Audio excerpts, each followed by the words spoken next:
பசங்க பிள்ளைங்கிட்ட லவ்வ சொல்லிட்டு கூட இந்த அளவுக்கு வெயிட் பண்ணுவாங்களான்னு தெரியல. 10th 12th எக்ஸாமுக்கு வெயிட் பண்ணுவாங்களான்னு தெரியல.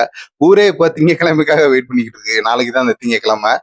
இத பார்க்கும்போது ஒரு புரட்சியே ஏற்பட்ட மாரி இருக்கு. சின்ன பசங்க அரசியல்ல இவ்வளவு ஆர்வம் காட்டுறாங்க. ஓட்டு போட்டு வந்திருக்காங்க. ஓட்டு போட்டுட்டு அந்த ரிசல்ட்டுக்காக இவ்வளவு நாள் வெயிட் பண்றாங்கன்றது கேட்க சந்தோஷமா தான் இருக்கு.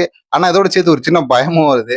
ஏன்னா இப்போலாம் செல்லு வாங்கி குடுக்கல, வண்டி வாங்கி குடுக்கல, எக்ஸாம்ல ஃபெயில் ஆயிட்டேன். இந்த மாரி சின்ன சின்ன காரணத்துக்காகலாம் மருந்து குடிச்சேன், சூசைட் பண்ணிக்கிட்டேன்னு அந்த மாதிரியான நெறைய கொடூரமான முடிவுகள் விவரமாம பசங்க எடுத்துறாங்க இன்னைக்கு ஜெனரேஷன்ல.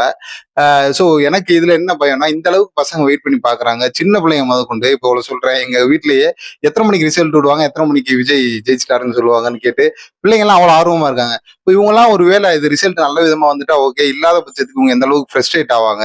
இத எடுத்துக்கிற மனப்பக்குவம் உங்களுக்கு இருக்கா? இதெல்லாம் அரசியல்ங்கிறது ஒரு சாதாரண விஷயம் தான். பெற்றோர்களுக்கு நான் சொல்ல ஒரு விஷயம் என்னன்னா, இத பத்தி புரிய வைங்க. அரசியல்ங்கிறதெல்லாம் சாதாரண விஷயம்.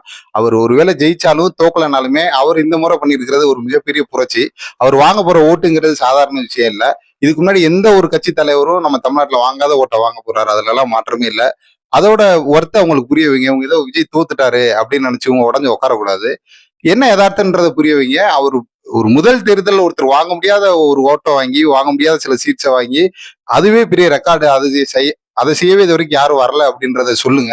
கட்சி நிர்வாகிகள் சொல்றதோ, இளைஞர்கள் சொல்றதோ அதுதான். ஒரு கட்சிக்காக, ஒரு கட்சி தலைவர்களுக்காக குடும்பத்திலேயோ, நண்பர்கள்கிட்டயோ, வேலை பார்க்குற இடத்துலயோ எல்லாம் பெருசா மனக்கசப்புகளை ஏற்படுத்திக்காதீங்க. நம்ம இப்படியே தான் இருக்க போறோம். அவங்க மாறிக்கிட்டே இருப்பாங்க. இன்னும் சொல்ல போனா அவங்க அங்க ஃப்ரெண்ட்ஸா தான் இருப்பாங்க. உள்ள அவங்க போற பார்ட்டில எல்லாம் பார்த்தா அவங்களுக்குள்ள பேசிக்கிறத பார்த்தா இவங்களுக்காக நம்ம சண்டை போட்டோன்ற மாதிரி நம்மளுக்கே இருக்கும். ஸோ இது ஒரு சாதாரண தேர்தல். தேர்தலா மட்டும் பாருங்க.